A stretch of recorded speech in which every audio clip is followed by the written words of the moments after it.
Hello, my name is Alex and welcome to my Docker crash course for beginners. Now in this video we're going to be looking at the Docker architecture and we're going to be learning how we can build our own images and run containers off of those images. By the end of this video you should be able to use Docker with relative ease, and in the future I'm going to be releasing 2 more videos, one for intermediate and one for advanced users.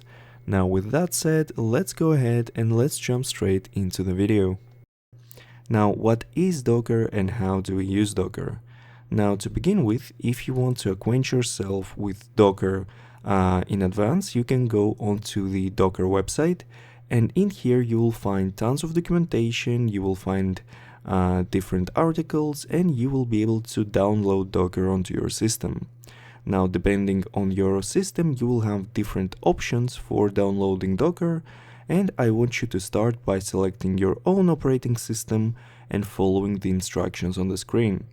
Now, if you're using Windows, as I am, then the process is much simpler and all you need is to install the Docker client for Windows, and in here you will be able to see a visual interface with everything that we will need throughout this tutorial. Now, before we begin, we need to confirm that Docker is installed onto our machine.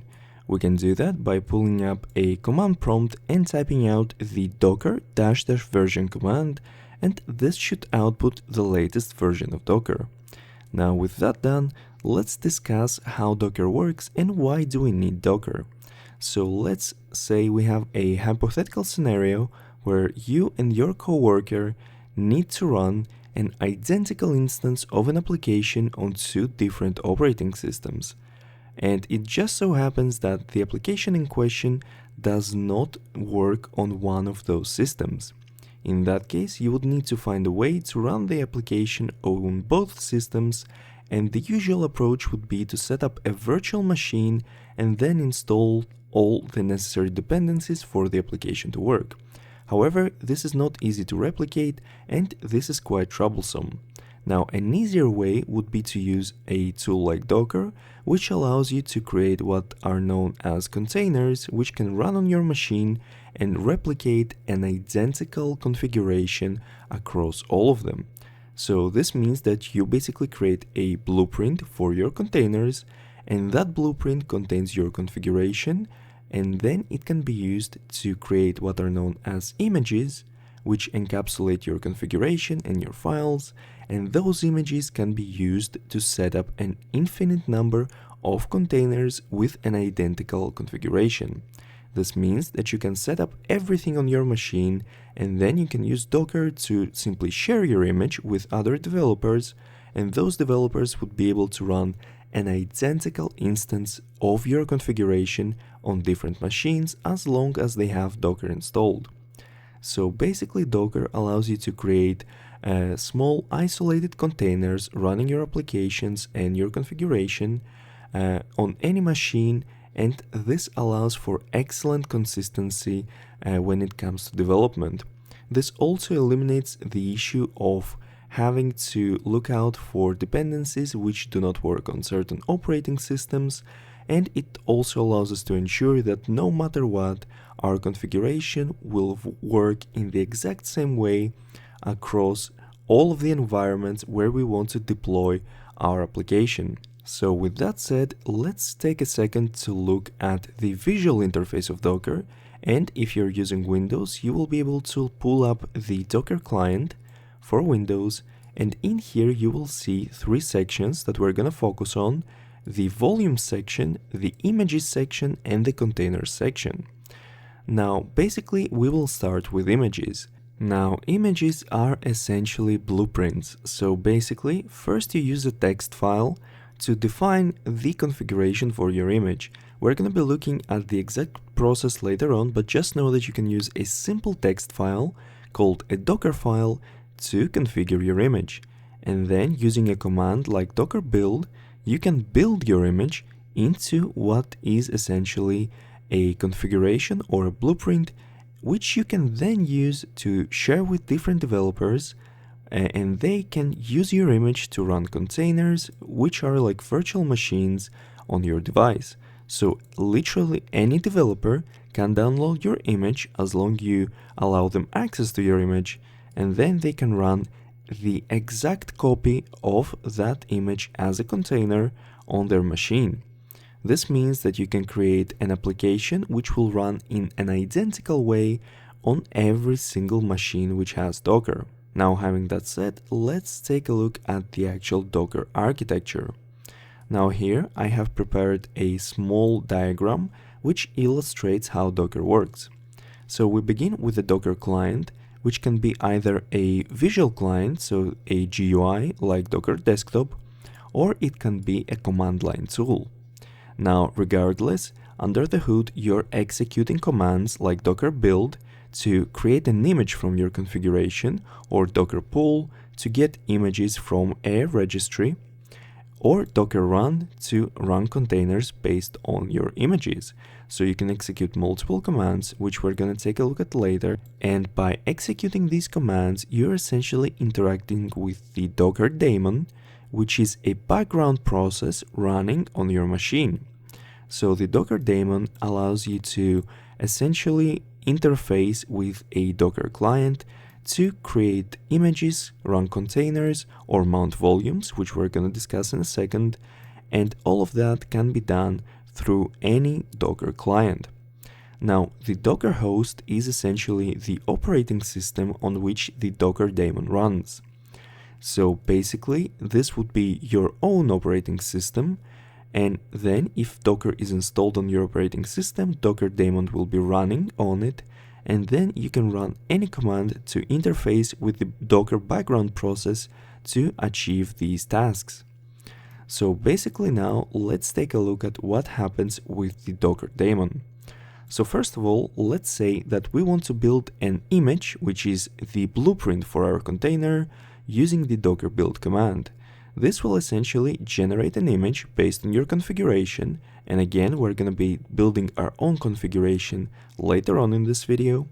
So this will build an image based on your configuration, and the image in question can then be used to run a container using the docker run command. So basically you are using your blueprint to create a container, and all of that is done through the Docker daemon. Now, a very important thing to understand is that containers are considered ethereal, meaning that if you shut down and remove a container, the data on that container will not persist anywhere, so this data will be lost. Now, if you want to make sure that the data on the container or the data that you share with the container is not lost, or if you want to essentially pass data to the container from your machine, you can use what is known as volumes, which you can imagine like virtual hard drives, which can be attached or mounted to those containers to allow for the persistence of data. So in other words, you can run a container using an image, and then you can attach a volume to your container if you need persistent data. So basically you can run any number of containers from a single image, and you can attach any number of volumes to a single container, but essentially you have to understand that containers are ethereal. They do not impact images in any way, as images are simply blueprints used to run these containers. This is why we have a unidirectional arrow here, and in here we have a bidirectional arrow because volumes and containers can impact each other. And that's pretty much everything you need to know about containers, images, and volumes in the context of this video. Now, the last thing I want to discuss is the registry. Now, a registry is essentially a platform which allows you to upload and download images. So basically say you want an image of a specific application pre-configured for a specific purpose and you don't want to make that image yourself. You can always find a different image which matches your specifications, and you can simply pull that image using the docker pull command, and essentially this will allow you to just simply use that image out of the box without needing to configure anything else. And this is the beauty of Docker. You can share your own images and you can use images created by other people without worrying that they won't work on your machine. Now, as a demonstration, I went to the Docker Hub platform, which is a repository or registry for images. And in here, I can just type the name of an image, like nginx. And then I have two sections, which is the verified content and community. Now, if you upload your own image, I believe it is going to be under community. Otherwise, it is going to be in the verified content section if it has been curated by the Docker Hub team. Now, Docker Hub is just one of the available registries, but it is the main registry from where you're going to be pulling your images. Now, if you click on Nginx here, this will bring you to the page of that image with all of the specifications, and then it will give you a quick way to run the pull command to pull that image and register that image on your device. From then on, you will be able to simply run that image using the docker run command, and we're going to be looking at commands in a little bit. So having that said, let's recap the Docker architecture. So first of all, you have the Docker client, which can be a GUI or command line tool. Then you run commands using that client. If it is a GUI, the commands are going to be run under the hood. And then these commands are used by the Docker daemon, which is essentially running on your host machine. And the Docker daemon can create images as blueprints. It can use those images to run containers, and then it can also mount volumes to your containers to make data persistent. Then you can also use an external registry to essentially pull images from that registry and use them to create more containers. And that's pretty much everything you need to know about the Docker architecture in the context of this video. So now let's go ahead and try to create our own image. Now, to create the image itself, we will need to create a text configuration known as a Dockerfile, which can then be placed into any project folder and used to essentially create a Docker image and transfer any files from your project folder into your Docker image. So basically, to make things a little bit more clear, let's start by creating a simple text file. So let's go ahead and make a new text file, and let's just call this a demo. And inside of this text file, I will just write hello world. So let's bring the document here and let's just write hello world, and let's save that. And we're going to be transferring this text file later on inside of our Docker image. So basically, with that done, we can make our configuration. Now, the configuration needs to be a file without an extension, so we will delete the extension, and let's just call it Dockerfile. And we can say yes. And now let's open the Dockerfile in any editor, and I'm going to use Visual Studio Code. Now, as a reminder, the Dockerfile is just a text template which can be used to generate your image. So basically, you can use the docker build command to build an image based on your Dockerfile. Now, the directory in which the Dockerfile is located is important because, as you will see later on, we can essentially copy files from the root directory, meaning the directory in which the Dockerfile resides, into our image. And with that said, let's move on to the first command, which is the from command. Now, from allows us to import other images into our image. So basically, in this case, I want to say that I want to use the Ubuntu latest image from the Docker Hub repository as my base image. So to do that, I can just say from and then Ubuntu latest. And on top of that, I can say something like as base to give a nickname to my import. Now, I'm not going to be using this nickname, but I will leave it as is just for demonstration purposes. Now, next up, I'm going to show you how you can use environmental variables in your image. And in this case, we can just simply say env, followed by the name of your environmental variable, followed by any string. So in this case, let's just say hello world. Now, the next instruction is the work directory instruction, which allows you to create a work directory in which you can copy files. So in this case, I can just say work dir, and then I can state my working directory. So basically here you can input any directory, and if it does not already exist on the file system, it will be created for you. Now, in the case of Ubuntu, we can use a more conventional path like user, and then source, and then app. And in this case, app will not exist, so it will be created by this instruction. So again, this work directory will be used for all of the consequent instructions as the default directory. Now moving on, we also have the run command, which allows us to install specific tools or packages or generally run instructions on our machine. So basically in this case, let's say that we want to install curl, and to do that we are gonna execute a set of very basic Linux commands.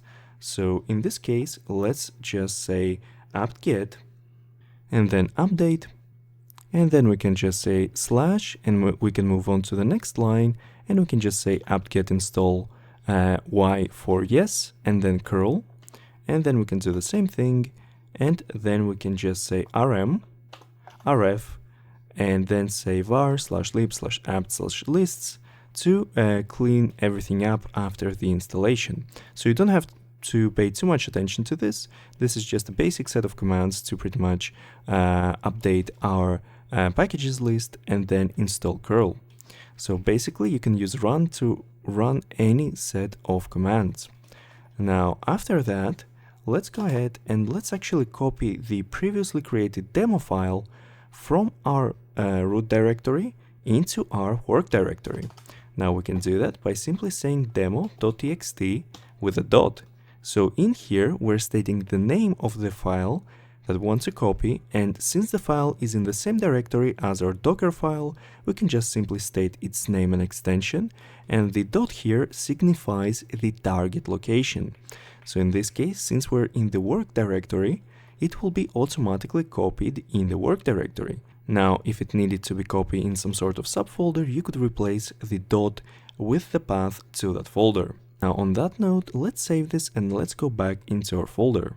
And in here, we have our demo.txt file. And if we pull this file up, you will see that it just says hello world, like before. But now let's create a new folder here. And let's call this folder test. And inside of this folder, we will create a new document, and let's call this document demo2.txt. And now we can open up this document, and we can also just write hello world inside, but in this case we will add a few more exclamation marks.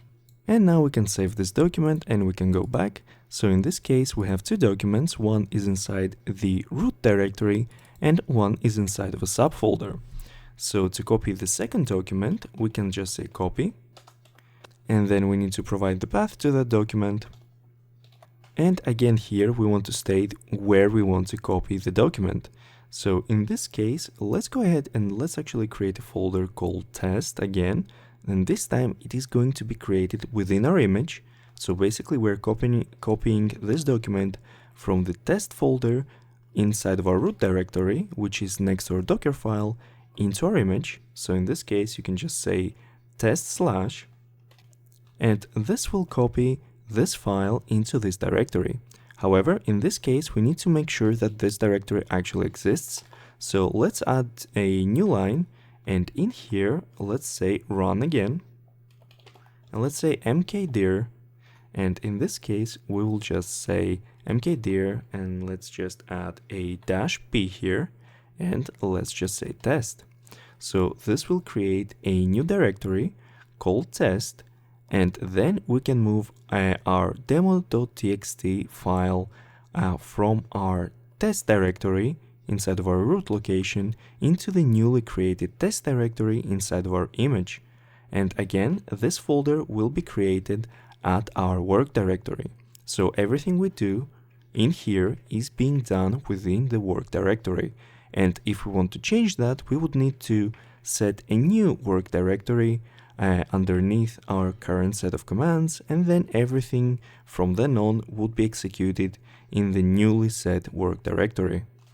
And now let's go to our last command, which is cmd, which literally stands for command. And in this case, I want to echo, so I want to display something, and that something is going to be my environmental variable is, and then we're going to provide our environmental variable. So in this case, I'm going to use a $, and a set of curly brackets to encapsulate my environmental variable here, and it is going to output the environmental variable as part of this string. With that said, we can save this file and we can try to compile it. So basically, we've created our Dockerfile template, and now we can use this template to generate an actual image. And the image is going to first fetch this image. So it's going to first fetch the Ubuntu latest image, and then it is going to execute this set of commands. So let's go ahead and let's try to do that. Now the first step is to open a command line interface at the location of our Dockerfile. So in here, let's bring up a command line tool. So now inside of my terminal, I can just say docker build and then -t to add a tag, and then I can provide a label for my image. So let's just call it image1, and then I can add a column, and at the end I can add the tag or version of my image. And then I need to add a space and say dot to declare that I want to build an image from within the current directory, and a Docker file must be present inside of that directory, otherwise you will get an error, because again our image is built based on the Docker file. So I can just press enter, and this will start the process of generating my image. As you can see here, we're essentially loading a Docker file, and then we are getting the Ubuntu latest version from the registry. So in this case, it is loading the metadata and it is pulling all of the necessary dependencies, and then we're executing our commands. So in here, we're creating a work directory, and in here, we're running apt-get update, etc. And basically, we are running these commands one by one. Now, as you can see, the image has been built. And if you look here, you will see that we've copied our files as well. And everything runs smoothly, but as you can see, this command didn't execute, and it will execute, but first we need to actually create a container from our image. Now, before we do that, let's go ahead and let's try and see our available images. And in this case, you can say Docker and then images to see the available images. And in this case, we have one image available, and we can see the image name, the tag, the ID, and when it was created alongside with the size. And besides that, you can also see the exact same information if you say Docker image, as in singular, and then ls. And as you can see, we can see the exact same information here. Right now, we don't have any containers running, but if we did, we could see them by using Docker ps. So let's go ahead and type Docker ps for now. And as you can see, no containers are actually running at this point. And we can also see the containers that are not running with Docker ps and then -a. And as you can see, again, we don't have any containers. Now, to run a container from an image, it is very simple.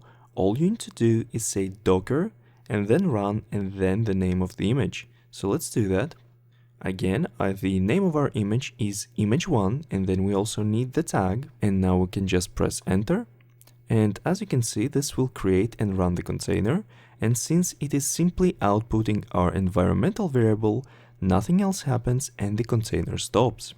Now, if we go back and if we run the docker ps command, we will see that there is nothing running. Again, docker ps only outputs the running containers.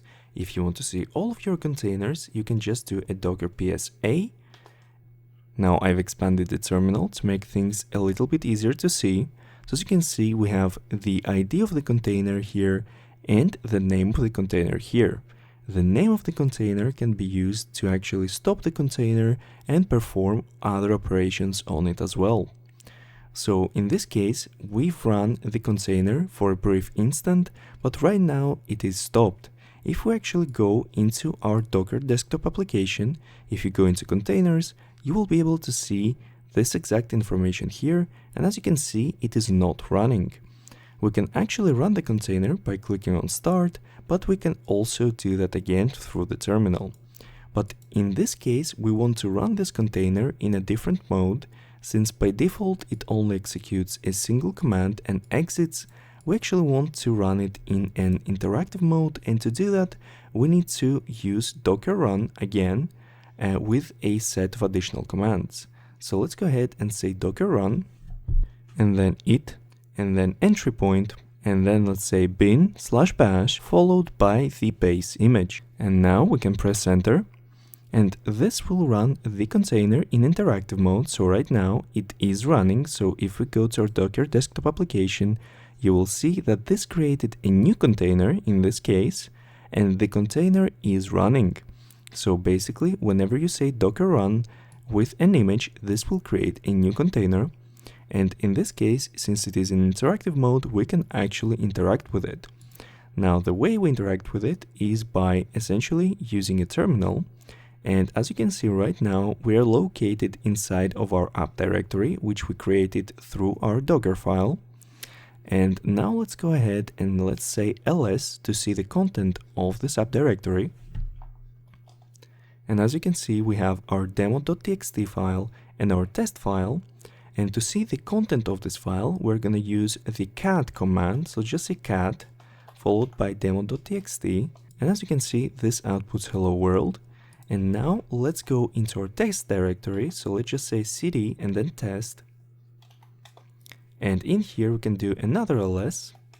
And in here we have the demo2 file. So we can again say cat followed by demo2. As you can see, it outputs the content of the file. So our files have been actually copied successfully. So now let's actually go into the Docker desktop here, and we are going to click on the running container, and we can click on files. And actually in here we can see the entire file system. So in this case, we want to locate the user directory, and then inside the user directory, we're locating the source directory, then the app directory, and as you can see, these are our files. So these files have been copied into this exact directory. Now, one thing I want to mention is that if you want to view the files on your container, the container has to be running, otherwise you're gonna encounter issues. So having that said, let's actually go back and let's exit from the interactive mode. So we can just say exit and we can run that. And as you can see, we have exited the application. So now let's run docker psa again. And as you can see, here are two containers. And in this case, we want to run the first container again without creating a new container. So previously we used docker run to create a new container from an image, but now we just want to start back up an existing container. For that, you can just use docker start followed by the name or ID of the container. So in this case, I've added the name of the first container and I'm just gonna press enter, and this will essentially start the container. And if we do a docker ps without an a, you will be able to see that the container itself is now listed as started. So basically, this is how you start a container. So now we have one container that is running and one container that is not running. And this is a good segue into looking at how we can remove Docker containers, because there are actually two explicit ways of removing Docker containers. The first one will simply remove the container using its name. So we can just say docker and then rm followed by the name of the container. And this would remove the container which name we provide. However, let's say that we want to remove all of the inactive containers, meaning that we want to remove all of the containers that are not running. To do that, we can say docker and then container followed by the word prune. And actually, if we execute that, it will ask us whether we're sure that we want to do that. And if we say yes, it will remove all of the inactive containers. So as you can see, it has deleted one container. And if we go back here, as you can see, the container is gone. And now again, we can do a docker ps to see all of the running containers, and we can do a docker psa to see all of the containers. And again, we only have one container left. So in this case, let's actually go ahead and stop the running container. So I'm just going to run docker stop, and this will stop my container. And now with the docker stopped, let's go ahead and let's remove that container. So let's run docker rm, and if we execute that, our container will be removed. So let's go ahead and run Docker PSA. As you can see, we don't have any containers anymore. Now let's go ahead and let's set up a few containers. So I'm just gonna go and I'm gonna actually repeat the run command for my image a few times. So let's go ahead and create a few containers. So now if we run Docker PSA, we have two containers which are not running. And let's say we just want to remove those containers by using a command which explicitly goes through each container and removes it. Now, the idea here is that first we need to get the IDs of those containers. Now, to do that, we can do docker, then ps, and then q. And if we run that, you will see that actually, well, nothing happens. But if we say docker ps and then a q, you will see two IDs. Now again, docker ps returns the currently running containers, and this is why if we say docker ps and then q, nothing happens because we don't have any running containers. Adding the a character there actually makes sure that we return all of the containers, and q will just return the IDs of all of our containers. So we can use this command to our advantage to remove all of our containers. Now to do that, you will need to use a Unix shell or a Windows PowerShell. So we will need to actually switch to a PowerShell here. So let's open up a PowerShell, and in here we can build more complex commands. So in this case, we can just say docker and then rm and then f for force, and then we can say $, and inside of a parenthesis we can just use the previous command. And what this will do is inside of here it will list all of the available IDs, and then it will simply run the remove command on all of the available IDs. So if I run this command, as you can see, the two containers have been removed. So basically, if I go back here, there are no containers. Now these commands can also be performed on images. So basically we have almost identical commands for images, with the only difference that we don't distinguish between active and non-active images because this concept doesn't exist. So basically, as I mentioned before, to list your images, we can just say docker and then images. And as you can see right now, we have one image, and then we can remove the image by saying docker, and then we can use the rm command from before. But in this case, we're gonna say docker rmi, and then we're going to say image1, and if I execute that, this will remove the aforementioned image. Now again, you can also prune your images, so you can just say docker and then image, as in singular, and then prune, and then you will need to say --all, and this will remove all of the images which are not associated with containers. So if I run this, it will warn me that I'm about to remove all of my images, and if I say yes, it actually deletes my image. So if I go back here, you will see that if I go into images, there are no images. Now obviously, just like before, we can repeat this command, but in this case we will do the same thing for our images. So we're gonna modify this a little bit. So in this case, let's just say images, and in this case want rmi, and as you can see, basically the change here is that I added the I after rm, which stands for remove images, and then we can actually remove force here, and then again we're iterating over the IDs of all of the images to use the docker rmi command to remove all of the images. So basically this is an alternative way of removing all of your images. And obviously you can just use docker rmi with the name of the image and the tag of the image here to remove the image. So this is how you can remove images as well. So for the next part of this video, I have opened up a project which I had created for a previous video of mine, and this is just a boilerplate Angular application, so you don't need to worry about that. And in here I have a Dockerfile, and we're gonna take a look at this Dockerfile, and then we're gonna actually build an image based on this application, and we're gonna try to run our application and see what problems we encounter. So basically, first of all, Again, this is a web application on Node.js, so here I'm installing Node.js, the latest version, so I'm copying that image, and then I'm saying as build, so that I have a reference to the imported image. Then I'm creating a work directory, which I simply call app. Again, you can name your work directory whatever you want to, and it will be created for you in your file system.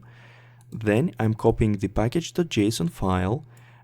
Actually, I'm copying any file which begins with package and ends with .json by using the asterisk here, and I'm copying that into my work directory. And then I'm running a few boilerplate commands to install my dependencies in Angular. Then I'm copying all of my files from my current directory into my work directory. And then I'm saying npm run build to build my application. And then my application is pretty much built. So this generates a build of my application inside of my work directory. And then down here, I'm saying that I want to use nginx, which is a server which I'm going to use to serve my application.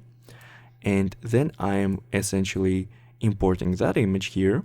And then I'm copying my configuration. So I have a file for my server configuration. Again, this is outside of the scope of this video, but I'm just demonstrating to you that this is a server which listens to port 80. And this is the important part. So when you want to access the application, you need to know that it listens to port 80 on your machine. So this will be listening to port 80 inside of the container. And then I'm copying that configuration where it needs to be on my image. So again, the copy is from the local directory to the image. And then I'm saying -- from build. So basically from my image up here, I'm copying the browser directory here, the content of the browser directory into my nginx server HTML directory. So basically I'm doing all of that so that I can serve my application to the user using the nginx server. If you're interested in that, you should take a look at the previous video on my channel where I explain this configuration in detail. But again, this is outside of the scope of this video, so let's move on. Next, I say expose 80 to document that I'm going to be running this application on port 80 and that it needs to be exposed to the public. So that's about it. And let's go ahead and let's try to create an image based on this Dockerfile. So again, we need to open a command line tool at this location. And in here again, just say docker build -t followed by the name of your image. And then we're going to say dot to essentially declare that we're working in the aforementioned directory. And then we're going to press enter, and then we're going to allow this to run. So now the build has been successful, and now we actually want to run this application. And on top of that, we want to ensure that the application in question is accessible from the outside world. Now to run the generated image, again, I'm going to say docker run, but this time I'm going to say -d, which will detach the container from this terminal. So basically it will run in the background, and then I'm going to say -p, and it will allow me to map a port on my machine to a port within the container. And in this case, I want to be able to access my application on port 8080, but I know that my application here runs on port 80. So basically again, if we open the configuration of our server, we know that it listens to port 80. So I need a way to map port 8080 to the port 80 on the container. And this is really easy to do. All you need to do here is say 8080 and then column and then 80. And basically this will redirect all of the traffic from the port 8080 on my machine to the port 80 on my container. And now the only thing I need is the name of my image, and I can press enter. And now, as you can see, this is a trace ID. I can close this terminal since I've used -t. It is no longer attached to a terminal, it is running in the background. And I can actually open up my Docker desktop here, and I can see that I have a container running here. So now let's try to access port 8080 to see if we can access our application. And here, if I press enter right now, as you can see, we can successfully access our application running inside of our Docker container, And every time we access port 8080, the traffic automatically goes inside of my container here on port 80, so everything works successfully. The very last thing we want to look at is logs. So basically for your containers, you want to be able to see the logs of these containers. Now by default, you can generally access the logs of both running and not running containers. So in this case, we'll need the name of the container, and we're gonna go into a console and we're gonna just simply say docker logs followed by the name of the container. And if we run that, we're gonna get the logs of that container. Now, if you want to follow the logs, meaning that if you want to see logs as they appear, you can add a -f for follow after the logs keyword. And if you press enter, you'll be able to follow these logs. Now, if you want to exit this mode, you can just press Ctrl and C or Command and C, and now you're no longer following the logs. Next up, you may want to actually see a specific number of logs. So let's say you want to see the 10 latest logs. And in this case, we want to say tail, like so, and then the number of logs that you want to view. And if we press enter, we will get the 10 latest logs. So let's try this again and just say 1, and this will give us the latest log. Now, the last thing that I want to show you is how you can actually view logs starting from a specific date and time. And in this case, you could just say since, and then inside of double quotes here, you can actually state the date and the time since when you want to see the logs. So let's go ahead and do that. And if you follow this specific format where you separated the date and time with the T character and press enter, as you can see, we can only see the logs since this specific time. And yeah, that's about it when it comes to logs. So basically in this video, we've successfully demonstrated how Docker works and we've discussed the Docker architecture in detail. I've showed you how you can create your own images and then run containers from those images. And we've also looked at various useful commands when it comes to interfacing with the Docker daemon. And in the next video, which is going to be the more advanced version of this video, we're going to be discussing topics like volumes and the Docker compose file, which can be used to orchestrate the operation of several containers at once. And yeah, that's about it for this video. Make sure to like and subscribe, and I will see you in the next one.